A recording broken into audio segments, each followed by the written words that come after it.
திருப்பாவையின் 18ஆம் பாசுரம் ஆண்டாள் நப்பின்னை பிராட்டியை எழுப்பி கண்ணனை அணுகுவதற்கான அழகிய முயற்சியை எடுத்துரைக்கிறது. இந்த பாசுரம் ஆன்மீக ரீதியாக நம் வாழ்க்கையில் இறைவனை அடைய பிராட்டியின் இறைவியின் அருள் எவ்வளவு முக்கியம் என்பதையும் பக்தர்கள் தாழ்மையாக எப்படி ஒழுக வேண்டும் என்பதையும் வெளிப்படுத்துகிறது. பாசுரம்: உண்டு மத களிற்றன் ஓடாத டோல் வலியன் நந்தகோபாலன் மருமகளே, நப்பின்னாய் கந்தம் கமழும் குழலி, கடை திறவாய், வந்தெங்கும் கோழி அழைத்தன காண் மாதவி, பந்தல் மேல் பல்கால் குயில் இனங்கள் கூவின காண், பந்தார் விரலி, உன் மைத்துனன் பேர் பாட, செந்தாமரை கையால் சீரார் வளையொலிப்ப, வந்து திறவாய் மகிழ்ந்து ஏல் ஓர் எம்பாவாய், உண்டு மத களிற்றன் ஓடாத டோல் வலியன் நந்தகோபாலன் மதமிருக்கும் யானையைப் போல வலிமையுடையவர். அவர் தோள்களை எவராலும் தோற்ற முடியாது. இந்த வரி கண்ணனின் வம்சத்தின் வலிமையை எடுத்துரைக்கிறது. நந்தகோபாலன் மருமகளே, நப்பின்னாய். நப்பின்னை பிராட்டி நந்தகோபாலனின் மருமகளாகவும் கண்ணனின் மனைவியாகவும் பெருமை வாய்ந்தவள். கந்தம் கமழும் குழலி, கடை திறவாய், நறுமணம் வீசும் கூந்தலை உடையவளே, கதவை திறந்து வருவாயாக, வந்தெங்கும் கோழி அழைத்தன காண் மாதவி. பகலின் ஆரம்பத்தில் கோழிகள் சத்தமாக கூவி அனைவரையும் விழிக்குமாறு அழைக்கின்றன. பந்தல் மேல் பல்கால் குயில் இனங்கள் கூவின காண், மாதவி மலர்கள் சூழ்ந்த பந்தலின் மேல் குயில்கள் பல முறை கூவி அழைக்கின்றன. இயற்கையின் எழுச்சியுடன் பக்தர்களும் விழிக்க வேண்டும் என்பதை குறிக்கிறது. பந்தார் விரலி, உன் மைத்துனன் பேர் பாட, பந்தாட்டத்தில் கண்ணனை தோற்கடித்து வெற்றி பெற்ற விரல்களை கொண்டவளே, உன் மைத்துனனின் கண்ணனின் பெயரைச் சொல்லி பாட வேண்டும்.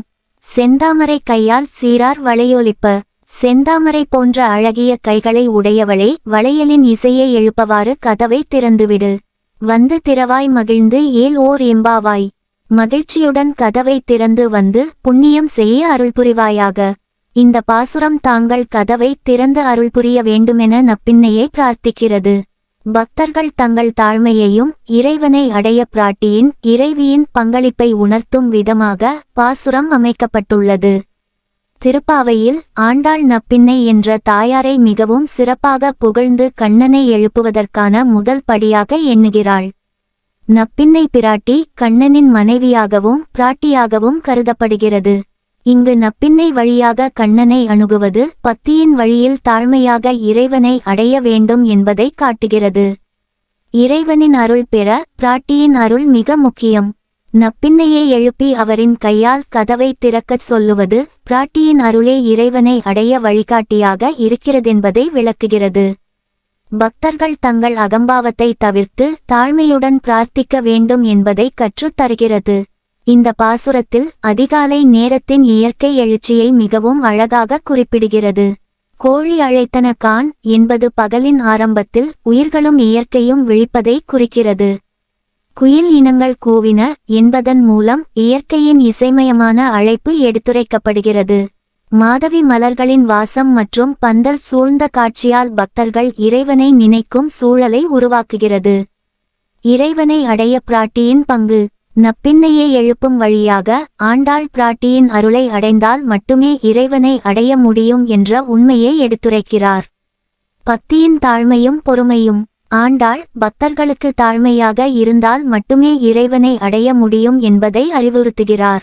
பந்தார் விரலி என்ற வார்த்தை மூலம் இறைவனை அடைய முயலும் பக்தர்கள் தங்கள் அசாதாரண ஆற்றலை வெளிப்படுத்த முடியும் என்பதை காட்டுகிறது. வாழ்க்கைக்கு உரைத்தொகை. பிராட்டியின் அருளை வேண்டி இறைவனை அடைய வேண்டும். இறைவன் நமக்குள் இருக்கிறான் என்ற உண்மையை மனதில் கொள்ள வேண்டும். தாழ்மையும் பொறுமையும் ஒருவனை உயர்வுக்கு அழைத்துச் செல்லும். இயற்கையின் அழைப்பை புரிந்து இறை வழிபாட்டில் ஈடுபட வேண்டும். திருப்பாவை 18ஆம் பாசுரம் ஒரு ஆன்மீக சிந்தனைதான் அல்ல, அது வாழ்க்கையின் வழிகாட்டியாகவும் உள்ளது.